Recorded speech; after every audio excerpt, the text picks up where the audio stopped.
Imagine sitting in the shadow of a colossal pyramid, not long after its completion. The desert sun beats down on the stone.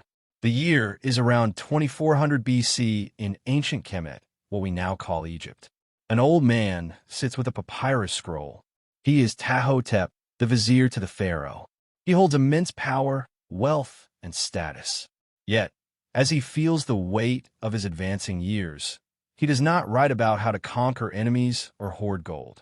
He writes a letter to his son about how to be a good human being. Ptahhotep writes the oldest known philosophical book in human history. His central teaching does not focus on individual glory. It focuses on listening. He tells his son that a good leader must first be a patient listener, because hearing the pain of others heals the community. He introduces the concept of ma'at, a profound sense of harmony, balance, truth, and order. To live a good life, Ptahhotep believed, you must align yourself with the harmony of the universe and the people around you.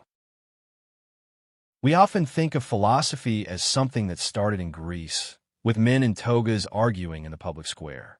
But thousands of years before Socrates walked through Athens, African thinkers were already wrestling with the deepest questions of human existence. They did not view philosophy as an abstract puzzle to solve in a dusty room. They viewed it as a way of living. Think about how you move through your life right now. You wake up in your own bed. You drive your own car or put on headphones to block out the people on the train. You sit at your own desk, stare at your own screen, and try to build your own personal brand. We praise the self-made person. We celebrate the lone wolf who defies the odds and climbs to the top of the mountain alone. But what happens when you reach the top of the mountain and find that it is completely empty? The Western world built its modern philosophy on the words of René Descartes, who famously said, "I think, therefore I am." This single sentence split the universe in two. It placed the individual mind at the center of reality. It told us that our existence starts and ends inside our own heads. African philosophy offers a radically different foundation. It looks at the isolated, lonely mind of Descartes and shakes its head. Across the southern part of the African continent, a different phrase echoes through generations. In the Zulu language, it is called Ubuntu, Umuntu Ngumuntu Ngabantu. A person is a person through other people. Or, translated simply, I am because we are. Ubuntu is not just a nice slogan about teamwork. It is a profound ontological claim about reality. It states that you do not exist in isolation. Your humanity is not a trait you are born with. It is something you develop through your interactions with others. You learn how to speak because others speak to you. You learn how to love because others have loved you. Even your deepest, most private thoughts rely on a language invented by thousands of ancestors you will never meet. Imagine a tree trying to pull itself out of the soil to prove it can survive on its own. It would wither and die. We are the same. We live in an era of unprecedented connectivity, yet we face an epidemic of profound loneliness. We mistake networking for community. We curate our online profiles to project an image of perfect independence. But when failure strikes, when you lose your job, when your heart breaks, when sickness arrives, the illusion of the self-made individual shatters. Ubuntu teaches that your pain is my pain, and your victory is my victory. When you harm another person, you do not just damage them. You degrade your own humanity. When you lift someone up, you elevate yourself. But holding on to this sense of shared humanity is difficult when the world actively tries to strip it away from you.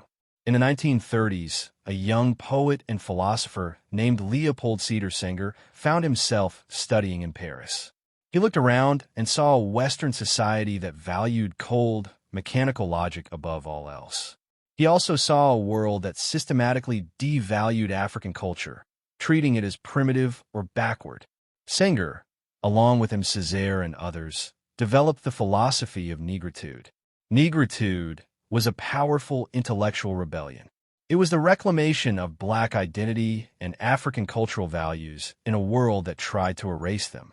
Senghor argued that while Western philosophy sought to conquer nature through science and reason, African philosophy sought to participate with nature through emotion, rhythm, and art.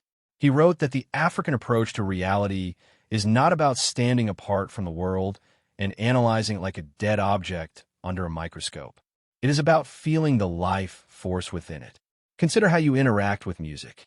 When a heavy beat drops, you do not sit perfectly still and calculate the time signature.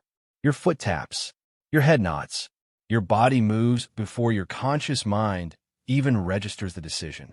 You become part of the rhythm. Senghor argued that this is how we should approach life itself. We should not try to dominate the earth, our communities, or our own bodies. We must dance with them. Decades later, a brilliant young medical student in South Africa took this struggle for identity and pushed it even further. His name was Steve Biko.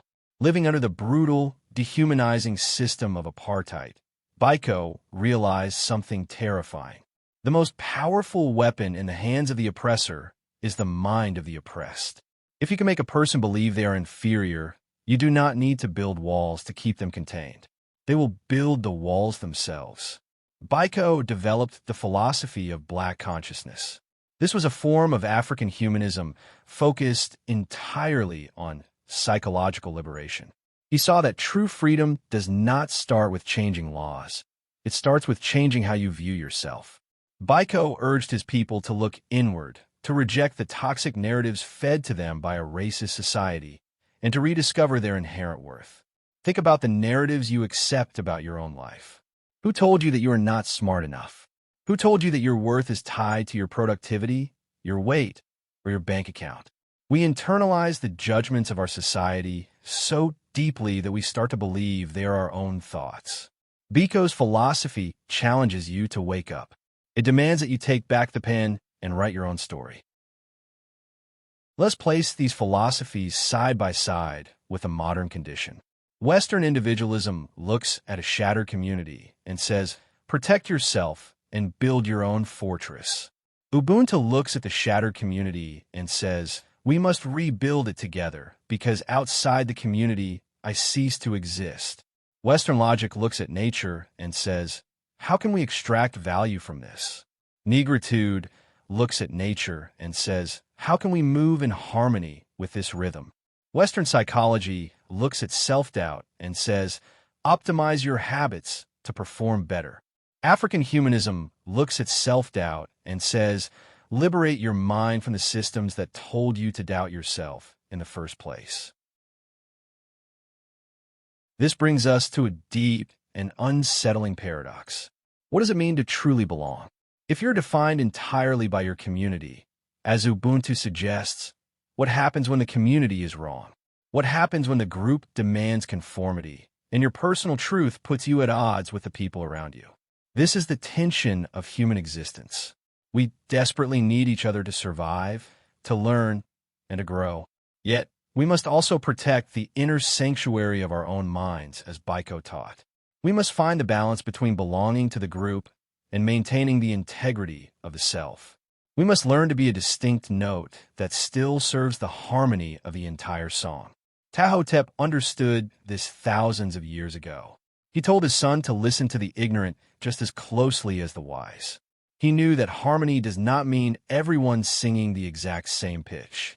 Harmony is created when different notes blend together to form a chord. You cannot reach Ma'at by silencing yourself to please the crowd. And you cannot reach it by shouting over everyone else. You find it by knowing your own value and offering it freely to the people around you. We spend so much time building walls. We build physical walls around our houses, digital walls around our data, and emotional walls around our hearts. We believe these walls will keep us safe. But philosophy from the African continent warns us that a wall does not just keep the danger out. It keeps the life force out. Your isolation will not protect you. It will only starve you. You are a thread woven into a massive, ancient tapestry. You did not weave yourself. You were pulled through the fabric by the people who came before you, and you are paving the way for the people who will come next. Your actions ripple out into the community, altering the pattern forever. Look at your hands. Think about the people who held you when you were too weak to stand. Think about the teachers, friends, and strangers who gave you the words you used to think your private thoughts. You're not alone. You have never been alone. You are because we are. Now, step outside your fortress. Listen to the rhythm of the world around you. Will you finally join the dance?